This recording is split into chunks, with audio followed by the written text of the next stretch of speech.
निश्चित समाकलन के अनुप्रयोगों के अंतर्गत दो परवलयों के मध्य क्षेत्रफल पर आधारित एक ये महत्वपूर्ण प्रश्न है, इसे समझने का प्रयास कीजिएगा।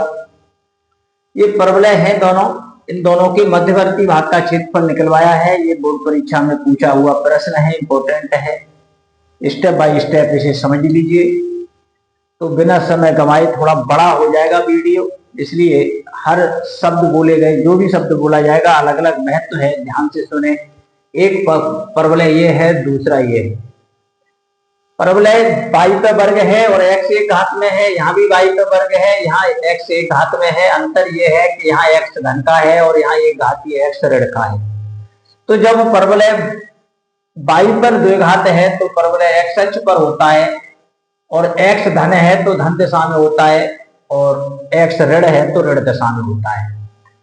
तो ये परवलय हमने बना दिया है, कैसे समझिए। y स्क्वायर बराबर 4x, इसमें x धन है तो परवलय इधर हो गया, और x यदि ये माइनस कर दें तो ये इधर को हो जाएगा। अब इसमें x और y में से एक द्विघात होता है और एक एक घात होता है, इन दोनों का अलग अलग महत्व है। इस द्विघात वाले चर को यदि 0 लिखें तो हमें मिलेगा y बराबर 0, इसे कहते हैं परवलय का अक्ष। द्विघाती चर में y है तो इसे 0 लिखें तो y बराबर 0, ये परवलय का अक्ष कहलाता है, यानी ये वाला है, ये परवलय का अक्ष हो गया। इसको x अक्ष भी हालांकि कहते हैं, और इसका जो ओरिजिनल वास्तविक नाम है भारतीय भाषा में वो है y बराबर 0। x अक्ष को y बराबर 0 कहते हैं। x अक्ष के साथ साथ ये परवलय का भी अक्ष है, और परवलय के अक्ष की पहचान है कि द्विघात चर को 0 लिखें तो परवलय का अक्ष प्राप्त होगा। और एक घात चर को जब 0 लिखेंगे, एक घात चर है x प्लस ए, एक घात चर का जो पद है x प्लस ए, इसे 0 जब लिखेंगे तो x बराबर माइनस ए आएगा। तो ये जो x का मान आया है, या जो भी ये x के पदों में समीकरण आया है, वो है इसके शीर्ष पर खींची गई स्पर्श रेखा। ये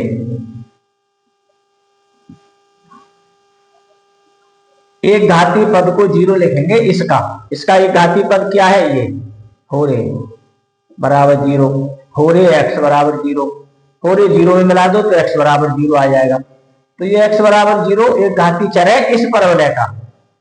तो एक घातीय चर को जब 0 लिखते हैं तो हमें मिलता है उस परवलय के शीर्ष पर खींची गई स्पर्श रेखा।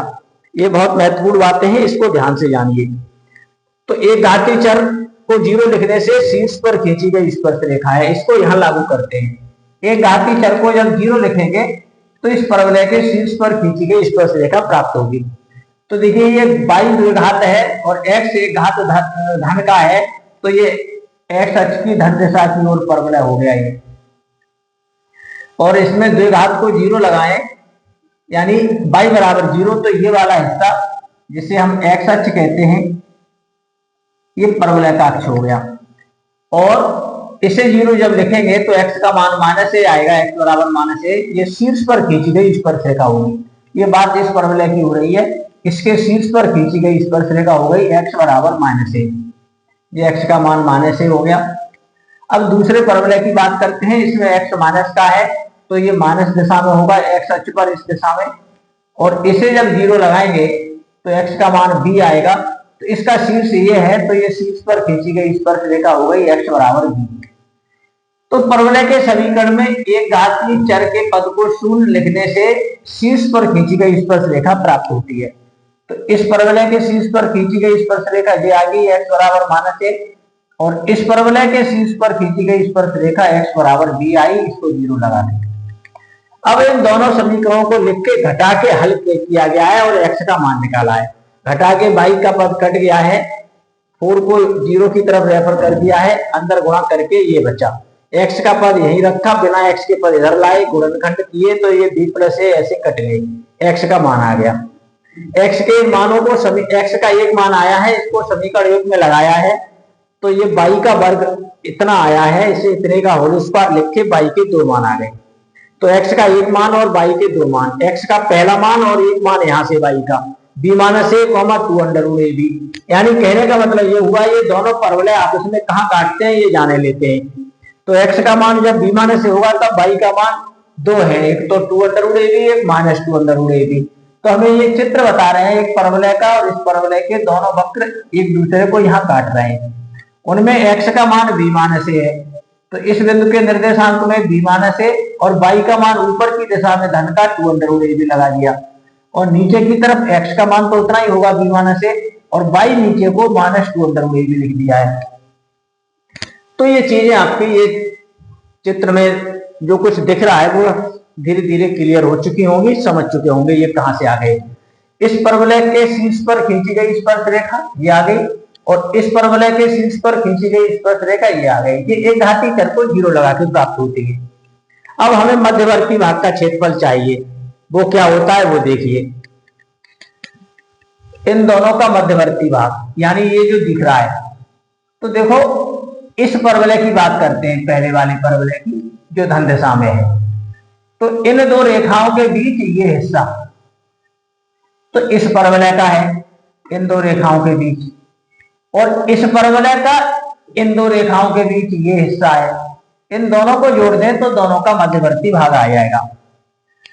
और हमारे पास किसी भी वक्र का x अक्ष के ऊपर दबा हुआ हिस्सा निकालने का फॉर्मूला है y dx, और उतना ही नीचे है तो डबल कर देते हैं 2 टाइम।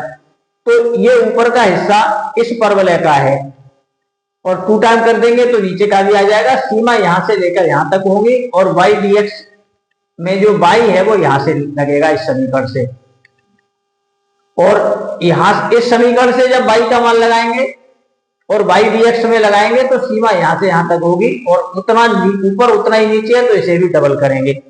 तो मध्यवर्ती भाग का क्षेत्रफल क्या होगा? ये भाग है आपका BA'BC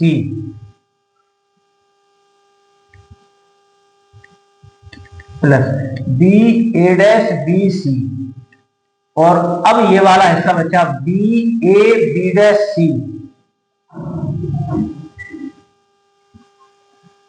इन दोनों हिस्सों का क्षेत्रफल हमें चाहिए। तो अब बात इस हिस्से की कर लेते हैं, इस बात की। तो हमारे पास y dx का फॉर्मूला x अक्ष के ऊपर है और उतना ही नीचे है तो डबल कर देंगे। तो यहां ये डबल कर दिया, और y का मान पहले इस यहां से अंडर रूट करके ये आ गया y का मान, और इसकी सीमा यहां से यहां तक लगेगी। लगाइए कहां से? -a से लेकर b-a तक, और इसे भी डबल कर दिया।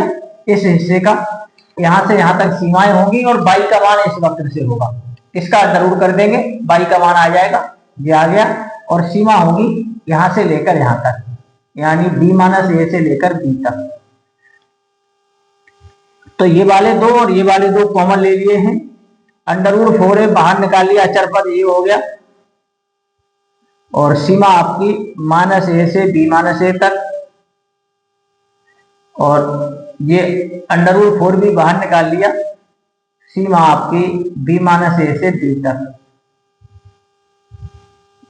अब समाकलन होना है, काम तो हो चुका। देखो ये वाले दो और ये वाले दो पूरे में से बाहर निकल के दो ऐसे आ गए। अब इसका समाकलन करते हैं अंडर रूट x का।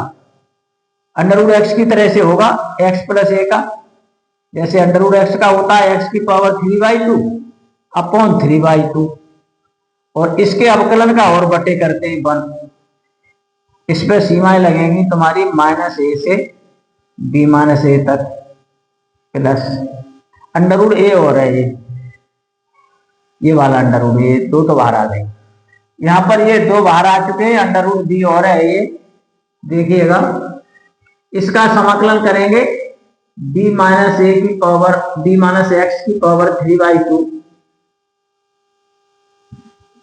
अपॉन 3/2, और इनटू इसका अवकलन -1, और पूरे पर जो समाकलन की सीमा है b-a से b तक। काम तो पूरा हो चुका है, बस ये दो ऊपर आएगा और 3 और है, ये भी दो ऊपर आएगा और बटे 3, ये 4 तो ये हो चुके हैं, 2 और ऊपर पहुंच गए बटे 3, ये वाले बटे 3 को बाहर निकाल लिए, और ये दो ऊपर पहुंच गए, इसमें आ गए। अब ये ऊपर की सीमा x की जगह यहां लगाओगे b-a x की जगह लगा रहे हैं, x की जगह b-a प्लस a, पूरे की पावर 3/2 और माइनस, अब हम माइनस से लगाएंगे पूरे की पावर 3/2, ये तो ये हो गया, प्लस अंडर रूट का बी है ही, और ये -1 इस प्लस को माइनस बना रहा है, देखो माइनस कर दिया हमने। यहाँ बी लगाइए एक्स की जगह, तो b माइनस बी 0 हो जाएगा, की पावर 3/2 माइनस, अब b माइनस ए लगाएंगे एक्स की जगह, b माइनस ए तो ये प्लस ए हो जाएगा, की पावर 3/2 8/3, और ये अंडर रूट ए और था, यहाँ अंडर रूट ए छूट रहा है, ये अंडर रूट ए और लिख दो, ये वाला अंडर रूट, अंडर रूट में ए, और देखो ये ए कट गया, b की पावर 3/2 आया, ये 0 हो गया। देखो अंडर रूट का b ये 0 हो गया, और माइनस ये कट गया, a की पावर 3/2,